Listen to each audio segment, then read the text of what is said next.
जय माता दी। नमस्कार दोस्तों, स्वागत है आप सभी का हमारे YouTube चैनल पर।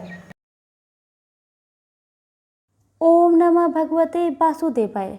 आप सभी को परमा एकादशी व्रत की ढेर सारी शुभकामनाएं। श्री हरि विष्णु आप सभी की मनोकामना को पूर्ण करे। आज मैं परमा एकादशी व्रत से जुड़ी 5 महापुण्य फलदायिनी कथा एक साथ सुनाने जा रही हूँ।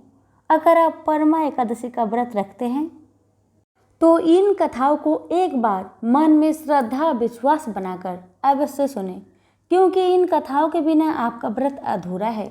व्रत के दौरान इन कथाओं का श्रवण अवश्य करें। अगर कथा आपको अच्छी लगे तो दूसरों के पास भी शेयर करें। तो आइए सुनिए परमा एकादशी की व्रत कथा। कथा की शुरुआत करने से पहले मैं आपको बताना चाहती हूँ परमा एकादशी की शुभ मुहूर्त और पारण का सही मुहूर्त। उसके बाद आप श्रवण करेंगे कथा। सावन अधिक मास के कृष्णा पक्ष की एकादशी तिथि 11 अगस्त को प्रातः 5:06 पर शुरू हो रही है। इसका समापन 12 अगस्त सुबह 6:31 पर होगा। परमा एकादशी व्रत 12 अगस्त को रखा जाएगा। इस दिन पूजा का समय सुबह 7:28 से सुबह 9:07 तक है। परमा एकादशी व्रत पारण का समय। परमा एकादशी व्रत पारण का समय 13 अगस्त 2023 दिन रविवार को सुबह 5:49 से सुबह 8:19 तक है। राजा युधिष्ठिर ने पूछा, हे जनार्दन, मलमास के कृष्णा पक्ष की एकादशी का क्या नाम है? उसकी व्रत की विधि तथा महात्म्य विस्तार से वर्णन कीजिए। श्री कृष्ण बोले कि हे राजन, इस एकादशी का नाम परमा है। यह मनुष्य को मोक्ष, भोग तथा आनंद देने वाली पवित्र व पाप नाशक है। शुक्ल पक्ष की एकादशी के समान ही इसकी विधि है। भक्ति पूर्वक नरोत्तम भगवान का पूजन इस एकादशी में करना उचित है। यहाँ पर मैं एक मनोहर कथा जो कामीप्लय नामक नगर की है और जैसे मैंने सुनी है वैसी मैं तुमसे कहता हूँ। इस नगर में सुमेधा नाम का एक अत्यंत धर्मात्मा ब्राह्मण रहता था। उसकी पवित्रा नाम वाली स्त्री अत्यंत पतिव्रता थी, परंतु भाग्यवश वह अत्यंत दरिद्री थी। अनेक मनुष्यों से भिक्षा मांगने पर भी उसको भिक्षा नहीं मिलती थी। इसी कारण भली प्रकार भोजन, वस्त्र और रहने को उचित स्थान तक भी नहीं था। कई दिन वे केवल उपवास ही कर लेते थे। उनकी पतिव्रता स्त्री स्वयं भूखी रहकर भी अतिथि सत्कार अवश्य करती, मगर अपने मुख कमल पर कभी मलिनता न आने देती। साथ ही अपने पति से कभी किसी वस्तु की याचना न करती। इस प्रकार अपनी स्त्री के दुर्बल शरीर एवं घर में अन्न का अभाव देखकर सुमेधा एक दिन अपनी स्त्री से कहने लगा कि हे प्रिय, यदि मैं किसी श्रेष्ठ मनुष्य से धन मांगता हूँ तो मुझको कोई कुछ देता नहीं। मैं क्या करूँ, कहाँ जाऊँ?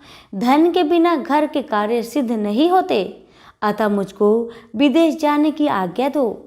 पति के दुखपूर्ण वचन सुनकर वह सुंदर नेत्रों वाली स्त्री नेत्रों में आंसू भरकर तथा अपने दोनों हाथ जोड़कर बड़े विनीत भाव से अपने पति से कहने लगी कि हे स्वामी, तथापि मैं कोई विद्वान पंडित नहीं, फिर भी आपकी आज्ञा से कुछ कहना चाहती हूँ, जिसमें कि मैं आपकी और अपनी भलाई ही चाहती हूँ।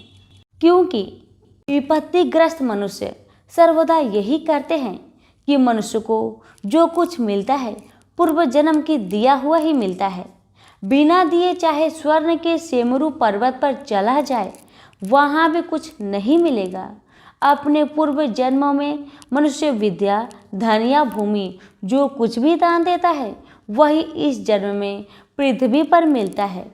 ब्रह्मा ने जो कुछ भाग्य में लिखा है वह किसी जगह भी मिल सकता है, बिना दिए कुछ नहीं मिल सकता। स्वामीन, मैं आपके बिना क्षण मात्रा भी नहीं रह सकूंगी। माता पिता, भाई बंधु, सास ससुर और दूसरे कुटुंबीजन कोई भी आदर सत्कार नहीं करेगा। सब पतिहीन तथा भाग्यहीन कहकर निंदा करेंगे। आता इसी जगह रहकर जो भी मिले उसी में सुख मनाइए। अपनी स्त्री के वचन सुनकर वह ब्राह्मण विदेश नहीं गया। एक समय मुनियों में श्रेष्ठ कौंडिन्य मुनि भाग्यवश वहां पर आ गए। उनको देखकर सुमेधा अत्यंत प्रसन्न हुआ और अपनी स्त्री सहित शीघ्र से बड़ी नम्रता के साथ बारंबार उनको प्रणाम किया और कहने लगा कि हमारे भाग्य में जो आपके दर्शन हुए, ऐसा कहकर सुंदर आसन दे मुनि की पूजा की तथा श्रद्धा के साथ मुनि को भोजन कराया। उस श्रेष्ठ पतिव्रता स्त्री ने मुनि से पूछा कि महाराज, दरिद्रता का नाश कैसे होता है? बिना दान किए हुए भी धन, विद्या, स्त्री और दूसरे पदार्थ कैसे प्राप्त हो सकता है? मेरे पति मुझे छोड़कर धन की आशा में विदेश जा रहे हैं। मैंने उनको रोका है। मेरे भाग्य बस आप यहाँ आ गए। अतः हे महामुने, कृपा करके कोई ऐसा उपाय, व्रत, तीर्थ या तप बतलाइए जिससे हमारा यह दुख, दरिद्रता दूर हो सके। उस सुशीला के ऐसे वचन सुन अपने मन में सब पापों, दरिद्र और दुखों का नाश करने वाला उत्तम व्रत का विचार कर मुनि कहने लगे कि हे सुशीले, मलमास के कृष्णा पक्ष की भगवान की अति प्रिय भक्ति देने वाली परमा नाम की जो एकादशी है, उसे करने से मनुष्य धन धान्य से संपन्न हो जाता है। विधि पूर्वक व्रत और रात्रि को नित्य गीता आदि करके जागरण करना चाहिए। इस व्रत को सबसे पहले कुबेर जी ने किया। तब श्री शिव जी ने प्रसन्न होकर उनको धन का स्वामी बना दिया। फिर अपने पुत्र को बेचने वाला राजा हरिश्चंद्र ने किया तो अपना खोया हुआ राज्य, ऐश्वर्य तथा स्त्री पुत्र को पुनः प्राप्त किया। अतः तुम भी इस व्रत को करो। हे पांडव, इतना कहकर अति प्रसन्नता के साथ कौंडिन्य ऋषि ने व्रत की सब विधि उनको समझाई और फिर उनसे पंचरात्रि का शुभ कारक व्रत का वर्णन किया, जिसके अनुष्ठान मात्र से भोग और मोक्ष दोनों प्राप्त होते हैं। उन्होंने कहा कि परमा एकादशी के दिन प्रातःकाल नित्य कर्म से निवृत्त होकर यथाशक्ति पंचरात्रि व्रत का नियम करे। जो प्रातःकाल स्नान करके 5 दिन प्रयत्न निराहार रहता है, वह अपने माता पिता तथा स्त्री सहित विष्णु लोक को जाता है। इसने 5 दिनों तक स्नान आदि करके विधि पूर्वक ब्राह्मण को भोजन कराया। उसने देवता, मनुष्य, राक्षसों सहित सबको भोजन करा दिया। जो स्नान करके 5 दिन तक तिल से भरकर पात्र दान करते हैं, वे समस्त सुखों को भोगकर सूर्य लोक में आनंद करते हैं। जो घी का पात्र दान करते हैं और ब्रह्मचार्य से रहते हैं, वे देवांगनाओं सहित स्वर्ग में आनंद करते हैं। कौंडिन्य ऋषि कहने लगे कि हे सुशीले, तुम भी अपने पति सहित इस व्रत को करो। इस व्रत के करने से अन्न और धन से युक्त होकर अंत में स्वर्ग को जाओगे। उस ब्राह्मणी ने कौंडिन्य ऋषि की बताई हुई विधि के अनुसार व्रत किया तथा 5 रात्रि के समाप्त होने पर परमा एकादशी का व्रत किया। व्रत के पूर्ण होते ही उस स्त्री ने एक राजकुमार को वहां आते देखा। राजकुमार ने ब्रह्मा की प्रेरणा से सब सुंदर वस्तुओं सहित नवीन गृह देकर उसमें उनका निवास कराया। तत्पश्चात उस राजकुमार ने 1 ग्राम उनकी जीविका के निमित्त दान दिया। मलमास की कृष्णा पक्ष की परमा एकादशी का आदर सहित व्रत करने से वे समस्त पापों से मुक्त होकर विष्णु लोक को गए। जो मनुष्य यह मानव देव प्राप्त करके भी मलमास में एकादशी का व्रत नहीं करते, वे 84 लाख योनियों में भ्रमते हुए दुख पाते हैं। मनुष्य देह अत्यंत दुर्लभ बड़े पुण्य के प्रताप से मिलते हैं। कृष्ण भगवान द्वारा कहे गए इस महात्म्य को सुनकर राजा युधिष्ठिर ने अपनी पत्नी तथा भाइयों सहित एकादशी के व्रत को किया और अनेक भोगों को भोगकर अंत समय में भगवान विष्णु के वैकुंठ लोक को गए। सूत जी कहते हैं कि और भी जो कोई मनुष्य मलमास की एकादशी को विधि पूर्वक और श्रद्धा से पंचरात्रि व्रत करेगा, वह इंद्र के समान भोगों को भोगकर अंत में तीनों लोकों में बंधित होकर विष्णु लोक को प्राप्त होगा। प्रेम से बोलिए विष्णु भगवान की जय। हर एकादशी के दिन एकादशी की व्रत कथा सुनने के बाद 11 माता की कथा को अवश्य सुनना चाहिए। कहते हैं कि श्रद्धा पूर्वक अगर 11 माता की कथा सुना जाए, इससे विष्णु भगवान की विशेष कृपा प्राप्त होती है और मनोवांछित फल की प्राप्ति होती है। कथा। सतयुग में मूर नाम का एक दैत्य उत्पन्न हुआ।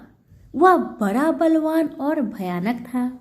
उस प्रचंड दैत्य ने इंद्र, आदित्य, वासु, वायु, अग्नि आदि सभी देवताओं को पराजित करके भगा दिया। तब इंद्र सहित सभी देवताओं ने भयभीत होकर भगवान शिव से सारा वृत्तांत कह सुनाया और बोले कि हे कैलाशपति, मूर दैत्य से भयभीत होकर सब देवता मृत्यु लोक में फिर रहे हैं। तब भगवान शिव ने कहा, हे देवताओं, तीनों लोकों के स्वामी, भक्तों के दुख का नाश करने वाले भगवान विष्णु के शरण में जाओ। वे ही तुम्हारे दुखों को दूर कर सकते हैं। शिव जी के ऐसे वचन सुनकर सभी देवता क्षीर सागर में पहुंचे। वहां भगवान को शयन करते देख हाथ जोड़कर उनकी स्तुति करने लगे कि हे देवताओं द्वारा स्तुति करने योग्य प्रभु, आपको बारंबार नमस्कार है।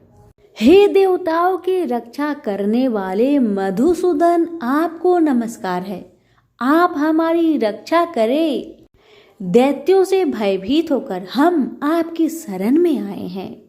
आप इस संसार के कर्ता, माता पिता, उत्पत्ति और पालन करता और संहार करने वाले हैं। सबको शांति प्रदान करने वाले हैं। आकाश और पाताल भी आप ही है। सबके पितामह ब्रह्मा, सूर्य, चंद्र, अग्नि, सामग्री, होम, आहुति, मंत्र, तंत्र, जप, यजमान, यज्ञ, कर्म कर्ता और भोक्ता आप ही हैं। आप सर्वव्यापक है। आपके सिवा तीनों लोकों में चर तथा अचर कुछ भी नहीं है। हे भगवान, दैत्यों ने हमको जीतकर स्वर्ग से भ्रष्ट कर दिया है और हम सब देवता इधर उधर भागे फिर रहे हैं। आप उन दैत्यों से हम सबकी रक्षा करें। इंद्र के ऐसे वचन सुनकर भगवान विष्णु कहने लगे कि हे इंद्र, ऐसा मायावी दैत्य कौन है जिसने सब देवताओं को जीत लिया है? उसका नाम क्या है? उसमें कितना बल है और किसके आश्रय में है तथा उसका स्थान कहाँ पर है? यह सब मुझसे कहो। भगवान के ऐसे वचन सुनकर इंद्र बोले, भगवान, प्राचीन समय में एक नारी जंघ नामक राक्षस था। उसके महापराक्रमी और लोक विख्यात मूर नाम का एक पुत्र था। उसकी चंद्रावती नाम की नगरी है।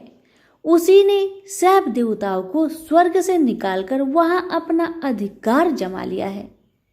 उसने इंद्र, अग्नि, वरुण, यम, वायु, यश, चंद्रमा, नैऋत्य आदि सबके स्थान पर अधिकार कर लिया है। सूर्य बनकर स्वयं ही प्रकाश करता है, स्वयं ही मेघ बन बैठा है और सबसे अजय है। हे असुर निकंदन, उस दुष्ट को मारकर देवताओं को अजय बनाइए। यह वचन सुनकर भगवान ने कहा, हे देवताओं, मैं शीघ्र ही उसका संहार करूंगा। तुम चंद्रावती नगरी जाओ। इस प्रकार कहकर भगवान सहित सभी देवताओं ने चंद्रावती नगरी की ओर प्रस्थान किया। उस समय जब दैत्य मूर सेना सहित युद्ध भूमि में गरज रहा था, उसकी भयानक गर्जना सुनकर सभी देवता भय के मारे चारों दिशाओं में भागने लगे। जब स्वयं भगवान रणभूमि में आए तो दैत्य उन पर भी अस्त्र शस्त्र आयुध लेकर दौड़े। भगवान ने उन्हें सर्प के समान अपने बाणों से बीध डाला। बहुत से दैत्य मारे गए, केवल मूर बचा रहा। वह अविचल भाव से भगवान के साथ युद्ध करता रहा। भगवान जो भी तीक्ष्ण बाण चलाते वह उसके लिए पुष्प सिद्ध होता। उसका शरीर छिन्न भिन्न हो गया, किंतु वह लगातार युद्ध करता रहा। दोनों के बीच मल्ल युद्ध भी हुआ। 10,000 वर्ष तक उनका युद्ध चलता रहा, किंतु मूर नहीं हारा। थक कर भगवान बद्री का आश्रम चले गए। वहां हेमवती नामक सुंदर गुफा थी। उसमें विश्राम करने के लिए भगवान उसके अंदर प्रवेश कर गए। यह गुफा 12 योजन लंबी थी और उसका एक ही द्वार था। विष्णु भगवान वहां योग निद्रा की गोद में सो गए। मूर भी पीछे पीछे वहां तक आ गया और भगवान को सोया देखकर मारने को उद्धत हुआ। तभी भगवान के शरीर से उज्जवल कांतिमयी रूप वाली देवी प्रकट हुई। देवी ने राक्षस मूर को ललकार कर युद्ध किया और उसे तत्काल मौत के घाट उतार दिया। श्री हरि जब योग निद्रा की गोद से उठे तो सब बातों को जानकर उस देवी से कहा कि आपका जन्म एकादशी के दिन हुआ है, अतः आप 11 माता के नाम से पूजी जाएंगी और आपके भक्त वही होंगे जो मेरे भक्त होंगे। और हर एकादशी के दिन जो भी भक्त मेरी पूजा के साथ साथ आपकी भी पूजा करेगा और कथा को श्रद्धा पूर्वक श्रवण करेगा, उसके सारे दुख तकलीफ समाप्त हो जाएगी। सभी प्रेम से बोलिए विष्णु भगवान की जय हो, 11 माता की जय हो। एक बार की बात है, राजा बलि समय बिताने के लिए एकांत स्थान पर गधे के रूप में छिपे हुए थे। देवराज इंद्र उनसे मिलने के लिए उन्हें ढूंढ रहे थे। एक दिन इंद्र ने उन्हें खोज निकाला और उनके छिपने के कारण जानकर उन्हें काल का महत्व बताया, साथ ही उन्हें तत्वज्ञान का बोध करवाया। तभी राजा बलि के शरीर से एक दिव्य रूप आत्मा स्त्री निकली। उसे देखकर इंद्र ने पूछा, दैत्यराज यह स्त्री कौन है? देवी, मानुषी अथवा असुरी शक्ति में से कौन सी शक्ति है? राजा बलि बोले, देवराज ये देवी तीनों शक्तियां में से कोई भी नहीं, आप स्वयं पूछ लीजिए। इंद्र के पूछने पर वे शक्ति बोली, देवेंद्र मुझे ना तो दैत्यराज बलि जानते हैं और ना ही तुम या कोई अन्य देवगण। पृथ्वी लोक पर मुझे अनेक नामों से पुकारते हैं, जैसे श्री, लक्ष्मी आदि। इंद्र बोले, देवी आप इतने समय से राजा बलि के पास है, लेकिन ऐसा क्या कारण है कि आप इन्हें छोड़कर मेरी ओर आ रहे हैं? लक्ष्मी बोली, देवेंद्र मुझे मेरे स्थान से कोई भी हटा या डिगा नहीं सकता। मैं सभी के पास काल के अनुसार आती जाती रहती हूँ। जैसा काल का प्रभाव होता है मैं उतने ही समय तक उसके पास रहती हूँ, अर्थात मैं समय अनुसार एक को छोड़कर दूसरे के पास निवास करती हूँ। इंद्र बोले, देवी आप असुरों के यहाँ निवास क्यों नहीं करती? लक्ष्मी बोली, देवेंद्र मेरा निवास वही होता है जहाँ सत्य हो, धर्म के अनुसार कार्य होते हों, व्रत और दान देने के कार्य होते हों। लेकिन असुर भ्रष्ट हो रहे हैं। ये पहले इंद्रियों को भस्म कर सकते हैं, सत्यवादी थे, ब्राह्मणों की रक्षा करते थे, पर अब इनके ये गुण नष्ट होते जा रहे हैं। ये तप उपवास नहीं करते, यज्ञ हवन दान आदि से इनका कोई संबंध शेष नहीं है। पहले ये रोगी स्त्रियों वृद्धों दुर्बलों की रक्षा करते थे, गुरुजन का आदर करते थे, लोगों को क्षमादान देते थे। लेकिन अब अहंकार, मोह, लोभ, क्रोध, असत्य, अविवेक, काम आदि ने इनके शरीर में जगह बना ली है। ये लोग पशु को पाल लेते हैं लेकिन उन्हें चारा नहीं खिलाते। उनका पूरा दूध निकाल लेते हैं पर पशुओं के बच्चे भूख से चिल्लाते हुए मर जाते हैं। ये अपने बच्चों का पालन करना भूलते जा रहे हैं। इनमें आपसी भाईचारा समाप्त हो गया है। लूट खसोट, हत्या, व्यभिचार, कलह, स्त्रियों की पतिव्रता नष्ट करना ही इनका धर्म हो गया है। सूर्योदय के बाद सोने के कारण स्नान ध्यान से विमुख होते जा रहे हैं, इसलिए मेरा मन इनसे उचट गया। देवताओं का मन अब धर्म में आसक्त हो रहा है, इसलिए अब मैं इन्हें छोड़कर देवताओं के पास निवास करूंगी। मेरे साथ श्रद्धा, आशा, क्षमा, जया, शांति, संतति, धृति और विजिति ये 8 देवियां भी निवास करेगी। देवेंद्र, अब आपको ज्ञात हो गया होगा कि मैंने इन्हें क्यों छोड़ा है। साथ ही आपको इनके अवगुणों का भी ज्ञान हो गया होगा।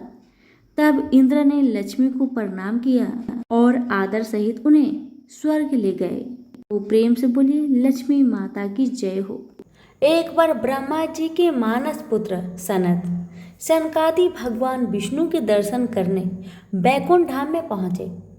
बैकुंठ में विष्णु धाम के द्वार पर भगवान के 2 पार्षद जय और विजय द्वारपाल के रूप में बैठे थे। इन दिगंबर साधुओं को देखकर पहले तो उन्हें हंसी आ गई, फिर पूछा, आप लोग कौन हैं?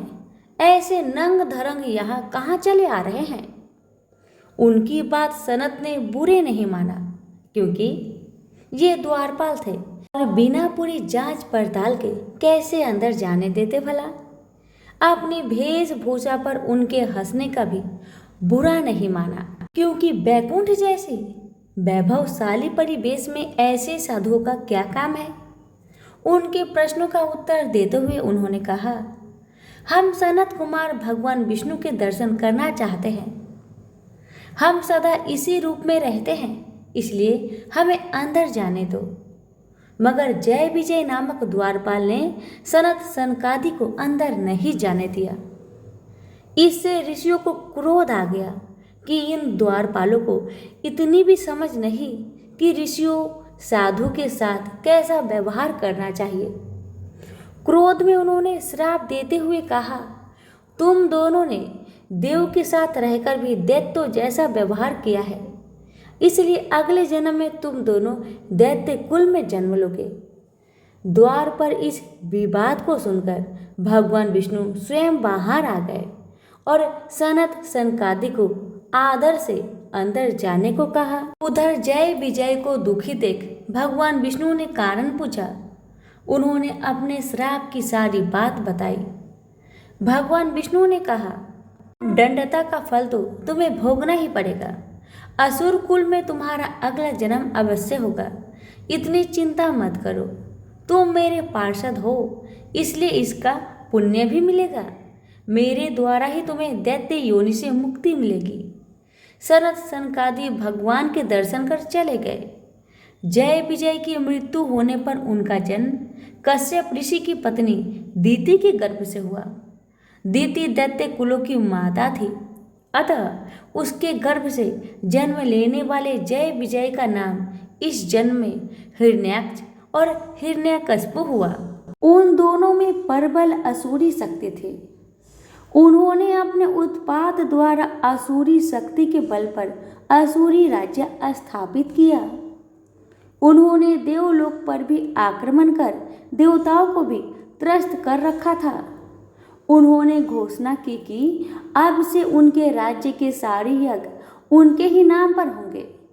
देव को कोई यज्ञ भाग में नहीं मिलेगा। किसी भी देवी देवता या ईश्वर की पूजा आराधना के बजाय उनकी ही पूजा होगी। देवगण कभी यहाँ पहुँच ही ना सके, इसलिए मैं पृथ्वी को ही पाताल में पहुँचा दूंगा। यह निश्चय कर हिरण्याक्ष असुरीय शक्ति के बल पर पृथ्वी को रसातल में ले गया। इससे सारे ब्रह्मांड में उथल पुथल मच गई। सृष्टि का नियम भंग होने लगा। चतुर्दिक हाहाकार मच गया। ऋषियों मुनियों तथा देवताओं ने मिलकर विष्णु से प्रार्थना की, भगवान देखिए इन दो महापराक्रमी असुरों ने क्या किया है। देवताओं का यज्ञ भाग छीना, पूजा पाठ धार्मिक कर्म कांड समाप्त किए और अब तो समस्त भूमंडल को ही रसातल में ले गए।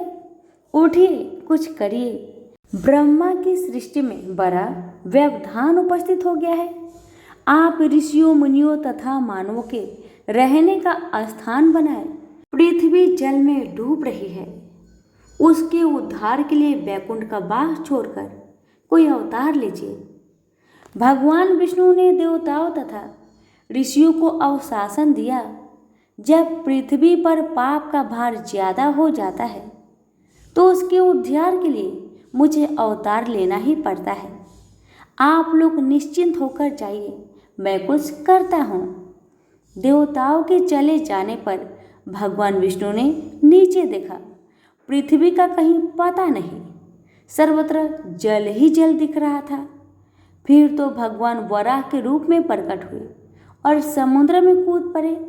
भयंकर गर्जना के साथ अपनी विशाल डांड पर पृथ्वी को रखकर वे अथाह जल राशि को चीरते हुए ऊपर आ गए। पृथ्वी को समुद्र से ऊपर आते देख तथा वराह का भयंकर शब्द सुनकर हिरण्याक्ष बौखला गया कि किसने उसकी शक्ति को चुनौती दी है।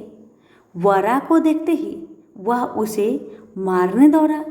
उसका हर अस्त्र शस्त्र वराह के शरीर से टकराकर चूर चूर हो जाता था।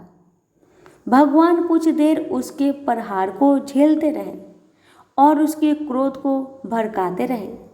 रूप भले ही वराह का था पर थे तो वह पर ब्रह्मा अनंत शक्ति भगवान विष्णु। उन्होंने एक ही झटके से हिरण्याक्ष को अपने डांड पर उठा लिया और घुमाकर आकाश में दूर फेंक दिया। आकाश में चक्कर काटकर वह धड़ाम से पृथ्वी पर वराह के पास ही गिर पड़ा। मरणासन हिरण्याक्ष ने देखा कि वह वराह अब वराह न होकर भगवान विष्णु है। उसे अपना पूर्व जन्म याद हो आया। उसने भगवान के चरण पकड़ लिए और कहा, भगवान पाप के श्राप को आपने अंत कर दिया और अपने ही हाथों इस जन्म से मुक्ति दिलाई। मुझे तो मुक्ति मिली पर मेरे भाई हिरण्यकश्यप का क्या होगा, उसे भी तो मुक्ति दीजिए। भगवान विष्णु हंसकर बोले, समय से पूर्व किसी के पाप का अंत नहीं होता। तुम्हारे भाई हिरण्यकश्यप के पाप का भी अंत नहीं है। तुम्हारे अंत के लिए पृथ्वी कारण बनी, इसके अंत के लिए मुझे एक और अवतार लेना पड़ेगा। तुम्हारे लिए बड़ा बनना पड़ा, उसके लिए नरसिंह रूप में अवतार लेकर उसका उद्धार करना पड़ेगा। भगवान विष्णु के ये शब्द सुनकर हिरण्याक्ष ने बड़ी शांति से अपने प्राण त्याग दिए। तभी प्रेम से बोलिए, विष्णु भगवान की जय। अब सुनेंगे नरसिंह अवतार की कथा। अपने बड़े भाई हिरण्याक्ष के मारे जाने पर हिरण्यकश्यप बौखला उठा। हिरण्याक्ष को मारने के लिए नारायण को वराह यानी शुक्र तक बनना पड़ा। अब मैं ऐसा बदला लूंगा कि नारायण ही न रहेंगे। मैं इस भूमंडल से उनका नाम ही मिटा दूंगा। मेरे साम्राज्य में कोई उनका नाम लेने वाला न रहेगा। मैं इस भूमंडल से उनका नाम ही मिटा दूंगा। मेरे साम्राज्य में कोई उनका नाम लेने वाला ना रहेगा। मैंने अपनी कठिन तपस्या से ब्रह्मा से वर प्राप्त किया है। मैं अवध्य हूँ। देवता राक्षस मनुष्य यक्ष गंधर्व किन्नर मुझे नहीं मार सकते। उसने सारे साम्राज्य में घोषणा कर दी कि कोई भी यज्ञ जप तप मेरे राज्य में नहीं होगा तथा किसी भी देवी देवता की आराधना नहीं होगी। मैं ही अब अपने राज्य का ईश्वर हूँ। मेरे ही नाम का जप तप होगा। मैं ही नर हूँ, मैं ही नारायण हूँ। हिरण्यकश्यप जैसी वरदानी राजा की आज्ञा को कौन टालता। सारी प्रजा उसी के नाम का गुणगान करने लगी। उसी के नाम का भजन कीर्तन होने लगा। हिरण्यकश्यप बड़ा प्रसन्न हुआ कि उसने अपने बल पर नारायण की सत्ता समाप्त कर दी। पर उसकी यह प्रसन्नता बहुत दिनों तक नहीं रही। उसका अपना बेटा प्रहलाद, जिसकी आज्ञा नहीं मानता था, वह अपने पिता को ईश्वर नहीं मानता था। उसने कहा, आप बहुत वीर हैं, ब्रह्मा से आपको बल प्राप्त है तो जीवन का सुख भोगिए, पर सबसे ऊपर जो आदि शक्ति नारायण है, जिससे यह संसार संचालित है, सूर्य, चंद्रमा, ग्रह, नक्षत्र, तारे, पृथ्वी जिसकी शक्ति से भ्रमण कर रहे हैं, उसमें मेरी आपकी सत्ता की क्या गिनती। इसलिए और चाहे जो करे, पर नारायण भगवान की अपेक्षा ना करे। पुत्र की ऐसी बातें सुनकर हिरण्यकशिपु के क्रोध की सीमा ना रही। वह तड़प कर बोला, घर में ही ऐसा भेदी पैदा हो गया। याद रख, मैं तेरा पिता हूँ, मेरा आज्ञा मानना तेरा धर्म है। प्रहलाद ने कहा, पिताजी, उतनी ही आज्ञा का पालन करना पुत्र का धर्म है जो नीति, धर्म तथा वेद विरुद्ध ना हो। मेरा पिता जिस परम पिता परमात्मा का अंश है, उस परम पिता परमात्मा को कैसे न मानो। हिरण्यकशिपु ने दैत्य को प्रहलाद के वध की आज्ञा दी। दैत्यों ने प्रहलाद को तरह तरह की यातनाएं दी, उसे महल से गिराया, सांपों से कटवाया, बांधकर समुद्र में फेंका, आग में डलवाया, पर हर प्रयास में प्रहलाद का कुछ भी बाल बांका न हुआ। मारने वाले मर गए और वह सारे संकटों से खेलता हुआ निकल आया।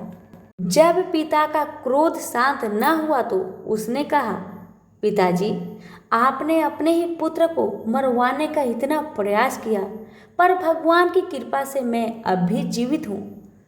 आप अपना हठ छोड़कर नारायण भगवान से विरोध ना करें, वह सर्वशक्तिमान है।